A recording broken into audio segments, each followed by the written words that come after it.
Like this? Oh, You're not waving a hammer around, Erend. Try a gentler touch. and my big sausage fingers don't really do gentle, okay? Bring it back. Trace the line. To your right. Other right. I just saw it. It's the one Aloy found up north. Gotcha! They call it a concussion beat party or something. Yeah, now that's music. Aloy! Erend, you're all better. And you're here. Well, the world only goes on if you can do your thing. We learn fast enough, we help make that happen. You want all the backup you can get, right? We still have much training to do, of course. One does not become hunter in a day. Each seed grows at a pace of its own. Doesn't mean it won't bloom. You should know your Tenakth friend arrived. Kotallo. I heard their warriors drink people's blood. I want to sleep with one eye open. I think he's seen enough blood for a lifetime. I showed him to one of the rooms. He seems to appreciate the privacy. Looks like you've got things under control. I should get this to Gaia. Right. We'll keep on training. Catch up as fast as we can. I'm seeing glyphs in my dreams already. Well, while you've been off gallivanting around, I've been working with Gaia to find out more about the land gods. So from where I'm standing, you're in need of some training. Come along. Okay.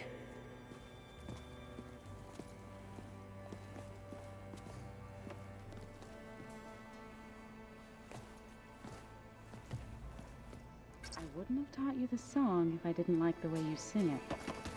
So you like Gary?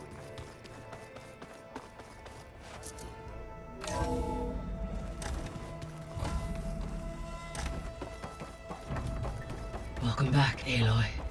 When you're ready, please merge ether with me.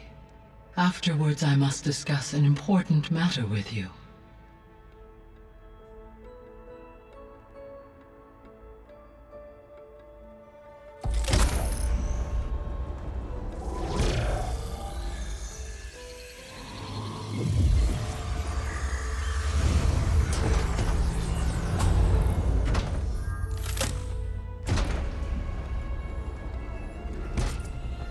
So, what did you want to discuss? While you were away, I received an unusual transmission on my dedicated Eleuthia frequency. Eleuthia. That's one of the sub-functions you couldn't detect before. Yes. The transmission occurred so slowly that at first it seemed like an accidental blip of data amongst background static. Once I noticed this irregularity, it took some time to collate the complete message.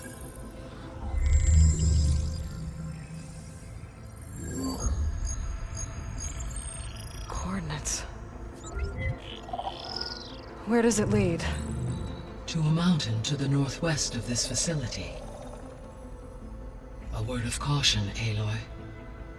It is possible this transmission is genuine. It is also possible it is being broadcast by someone or something else. You don't think it's actually Eleuthia? I am uncertain. What's SOS? It is an old world code. A distress signal. A desperate plea for help. Why would Eleuthia send a coded transmission on a frequency only the two of you can communicate on? I believe it was done as a precaution to avoid detection, or at least to create the appearance of the desire to do so. I am also uncertain why Eleuthia would expect that I would be able to detect and respond to its distress signal at all. As far as it is aware, I no longer function. Okay, so either Eleuthia is in trouble and sent the message hoping you were out there, or someone else is trying to get us to go to these coordinates, pretending to be Eleuthia. That is my conclusion as well. Could the Zeniths be sending the transmission? According to the data I reviewed on your focus, The Zeniths recovered the other Gaia root kernel in the Hades Proving Lab. It is feasible they used it to gain access to my internal frequencies. So, maybe they sent it thinking you'd respond and reveal your location. Possibly. However, the transmission is highly irregular. If they intended to provoke me into revealing myself, I would expect the communication to be more routine. Right. So maybe it's not them then.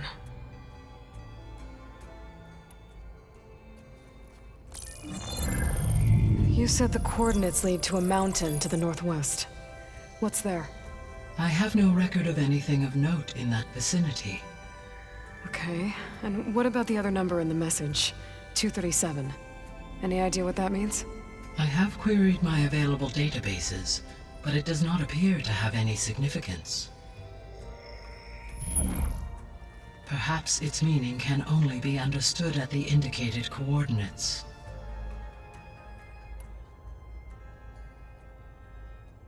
All right, I'll go to the coordinates and check out the source of the transmission. All by yourself? Ha! No way.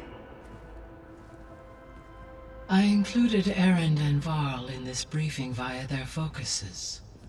I concur that you should not investigate this alone. What if it's a trap? Of course it could be a trap. But if it really is Eleuthia, then it's in trouble, and I need to bring it back. Don't worry. I'll be careful and... We're coming with you. Fine. Go grab your things. We'll wait for you at the west exit, in case you need to upgrade your gear.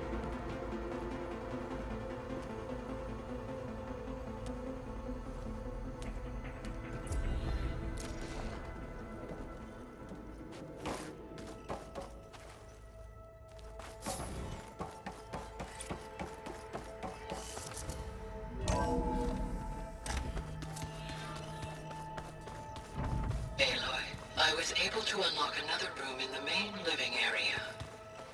Good to know. I'll check it out when I can. Huh. Looks like someone's rearranged stuff in here. Aloy, I see you found your room. Your companions thought you would appreciate a private space of your own. That was thoughtful of them. I've been carrying Elizabeth's pendant with me for months. But since we're gonna stay a while, I think I'll keep it here, where it'll be safe.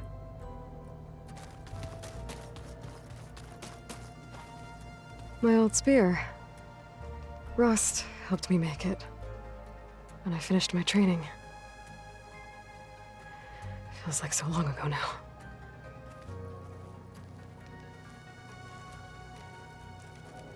This is the rite of passage that Vashav gave me at the embassy. I liked him. He seemed like a good man. I think he was really looking forward to going home.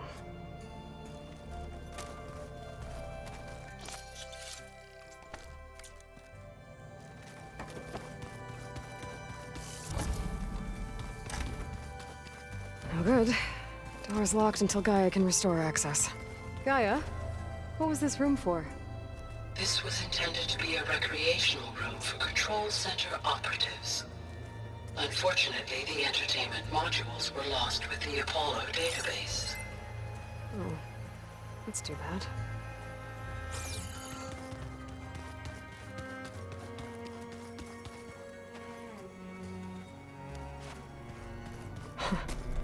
Looks like Erend and Katalo moved their stuff in. Never seen this before. Holograms. Gaia, I thought you said the data here was lost. I was able to repurpose the equipment to store the data you have acquired in your travels. Aloy, we've gathered some supplies in that chest. Take what you need. Looks like someone's made this space their own. I see you found Varl and Zoe's room, Aloy. I believe they wanted private accommodations. I see. Ah, there it is. Aloy, It's good to see you. I'm guessing you've got a lot of questions? I've been told of our enemy and their intentions. Your friends showed me to the vision you keep in this place, Gaia, and gave me this focus. I don't pretend to fully understand everything, but all I really need to know is where to train and when to fight. Welcome to the team, then.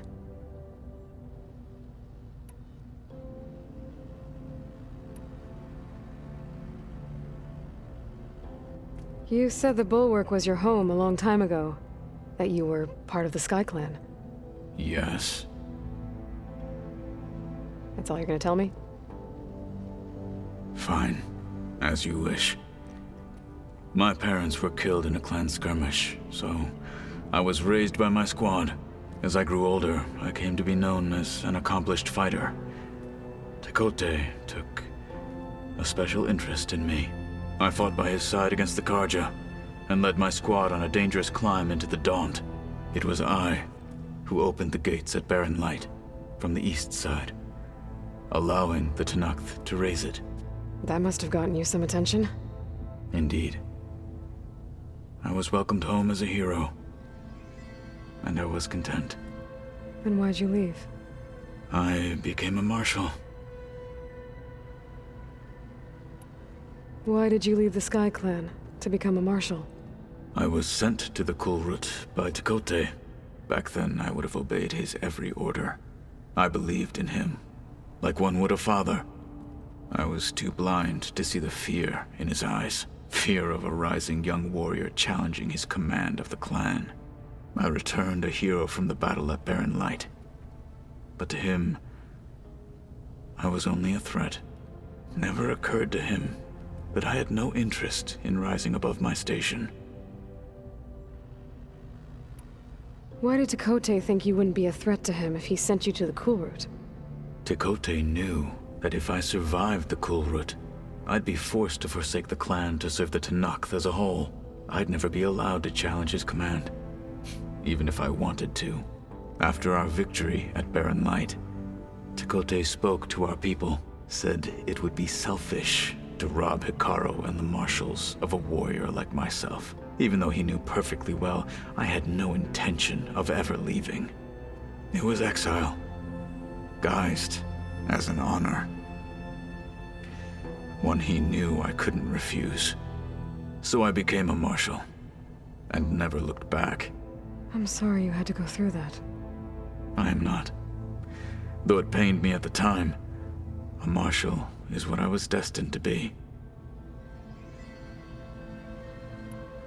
When we were at the Bulwark, the guard said something about the Wings of the Ten. Hekarro also mentioned it at the Kulrut. Dekka, too. What does it mean? The visions tell us that the Ten flew on great metal machines with wings, and leapt into battle from the sky. For us, to imitate this feat is the ultimate expression of martial prowess, and it is why the challengers leap into the arena during the Kulrut. Many times I imagined it as a child. The feeling of freedom, and the awe it must have inspired. What did Chief Hekarro say when you told him he'd be joining me here? You spilt rebel blood at the Grove, and helped reunite the clans. There was little more to be said. He understood. Well, I'm honored he lent me his best marshal. At least for a little while. Indeed.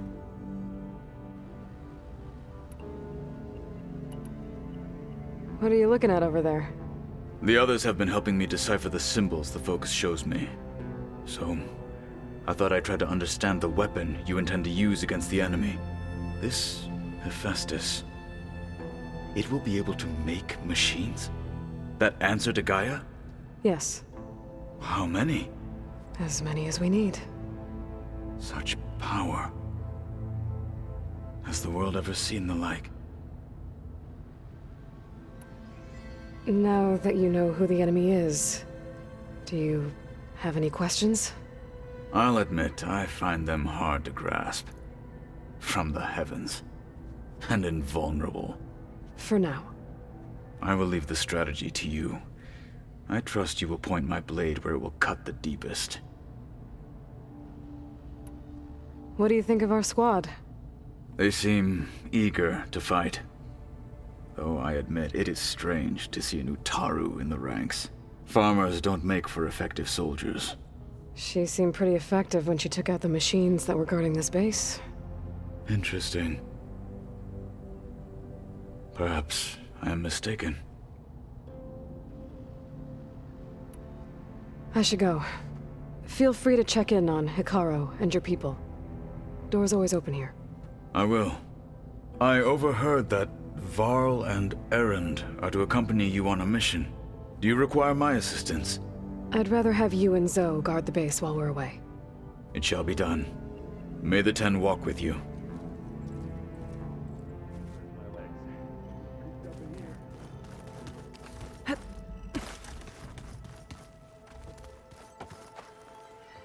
Varl looks happy about his training partner.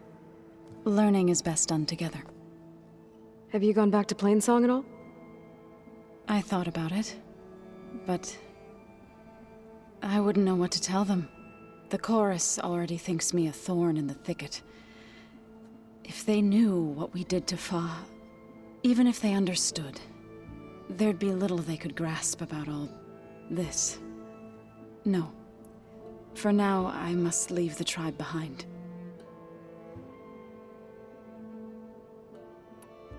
Sounds like you met my friend Talana. Yes, the Karja Huntress. I haven't seen armor like hers since the Red Raids, but Varl tells me that she too suffered at the hands of the Mad Sun King. Yeah. She's one of the good ones. Trust me.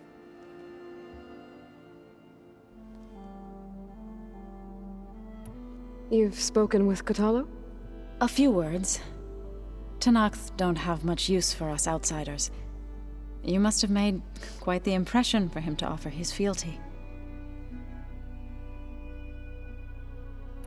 So you've been talking to Gaia? Yes. She was kind enough to take me through some of the history of the Old Ones, including their demise and the heroic actions of her creator, Elizabeth Sobek. I was surprised to see she was you. Past, but reborn? Not that I claim to understand how. You've been getting to know Erend, I assume? Of course. Any friend of Varl's is a friend of mine. In this case, a very loud friend. What are you up to? Gaia was kind enough to put together a list of glyphs used by the Old Ones. She helped me decipher some of the data you've collected, and showed me how to use the focus to help the process. It's not easy, but it's been working so far. That's good to hear. I see you've settled in. Gaia did say this place was built for us, so we could regain control of our lands with her terraforming system. Nurture them like the land gods do Plainsong's fields. It does strike me as odd that a place of life should have so much metal. Did Gaia tell you anything about the Zeniths? She did, though it wasn't exactly easy to believe. To think that there are places among the stars where life can bloom as it does here, it is humbling, to say the least, and heartbreaking that such life should be bent on destroying ours.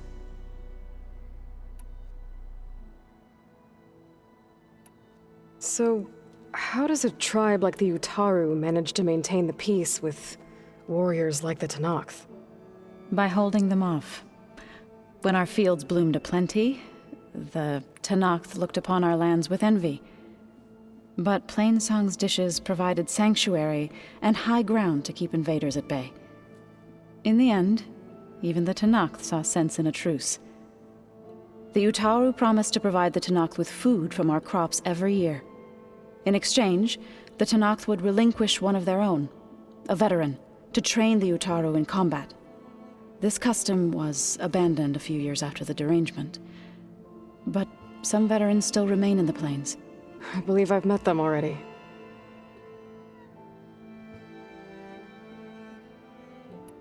I've been meaning to ask, what's the deal with you and the chorus? You didn't seem to be on the best of terms. That's what happens when you're the one Utaru who insists on publicly defying them. Twice. When the Karja invaded the Utaru plains, they did more than just attack our villages. They burned our fields, took our people as slaves, and murdered those who were too weak to make the trip back to Meridian. To be sacrificed in the Sun Ring. I was helping the healers back then, as waves of refugees swarmed into Plainsong. The chorus was divided in how to face the invaders. Some saw sense in raising arms. Others believed the dishes would keep us safe, as they had many times before. And while they bickered, I buried the seeds of the fallen. It couldn't have been easy. Seeing your people suffer while the Karja invaded your lands. I come from a small village near Plainsong. My grandmother used to say there was no seed that wouldn't grow there. I moved to the dishes when I decided to apprentice as a healer. When the Red Raids began, I thought about going back. But the injured kept pouring into Plainsong, day after day. So I kept putting it off. One day, I woke up to hear a Karja raiding party had ransacked my village during the night. I rushed there with the healers to help the survivors, but there weren't any left. The smell of burning flesh haunts me to this day. I'm sorry, Zoe. I made it a point to appear before the chorus as soon as we returned, to demand that we take a stand against the invaders. I was denied. So I left to fight on my own. You said you set out to fight the Karja alone? I did. But it turned out I wasn't the only one. News of my disagreement with the chorus spread through the plains. Before I knew it, I had more than a dozen Utaru warriors ready to follow me into battle. We knew we couldn't take on the Karja armies head-on, but we also knew the lay of the land better than they did. We ambushed smaller raiding parties, sabotaged their supply lines, and hit their encampments at night. Sounds like you were a force to be reckoned with. Enough that the Tenakth took notice. When the clans began to push the Karja back east, they let us join their ranks. We chased the enemy all the way to Barren Light. You said you were at Barren Light when the Tenakth defeated the Karja? Tenakth marshals climbed the cliffs of the Daunt under cover of night, then attacked from the other side. Before we knew it, the gates were open, and the full force of the clans burst through. What happened next was not something I like to remember. When all the dust and blood settled, I smelled it again. The stench of burnt flesh. Our enemies defeated. What was left of my squad returned to the Utaru Plains. I went back to Plainsong. But even as the harvest passed,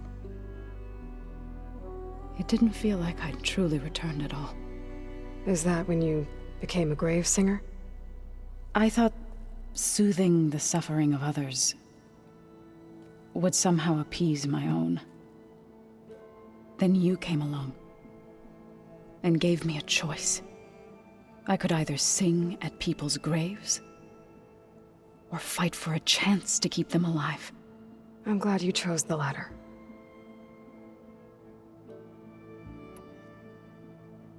Right, I should probably go. Is it true you're investigating a signal coming from one of Gaia's seedlings? Maybe. We'll know for sure when we check it out. Be careful. We will.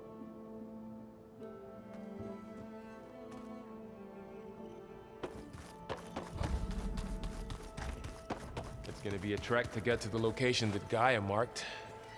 Yeah, but there she is. You ready to head out? Let's go. Look at us. 3 battle-hardened badasses forging into the unknown. This ought to be good.